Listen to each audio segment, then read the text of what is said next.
It's the time of year to put away the summer shandy and bring out the hearty ales and lagers. NCTV 17's Natalie Vitale has more. For local Lagunita sales manager Matt Bentley, the best time for beer is fall. And also the fun thing about fall beers is that they're only made obviously seasonally once a year, but they're always special. So it's always something that's going to have a little more alcohol to it with the changing of the season.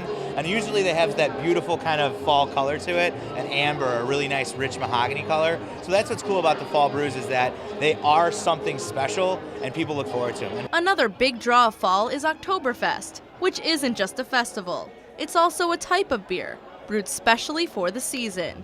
Local brewery Solemn Oath has their own spin. Octoberface, which is our American-style marsen, it's an Oktoberfest-style beer that was basically came out in the middle of September and is basically a tribute to Oktoberfest in Germany. Dark brews not for you? Try a light pumpkin flavor. With pumpkin ales, you get a lot of that spice character you'd imagine out of like a pumpkin pie, essentially. So they're brewed with pumpkin, spices like cinnamon, clove, nutmeg. Hearty lagers and pumpkin brews aren't all you'll see on store shelves this fall. Ciders are growing increasingly popular.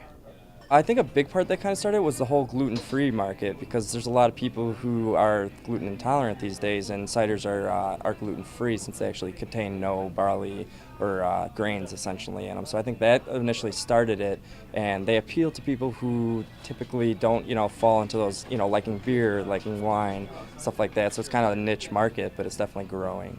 Think ciders are prepared the same way as beer?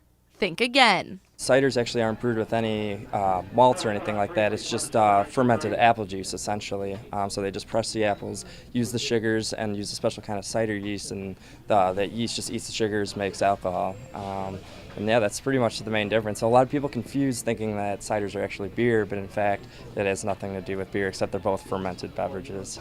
With the variety of lagers, ales, ciders, and even flavors, there's a brew for everyone this time of year.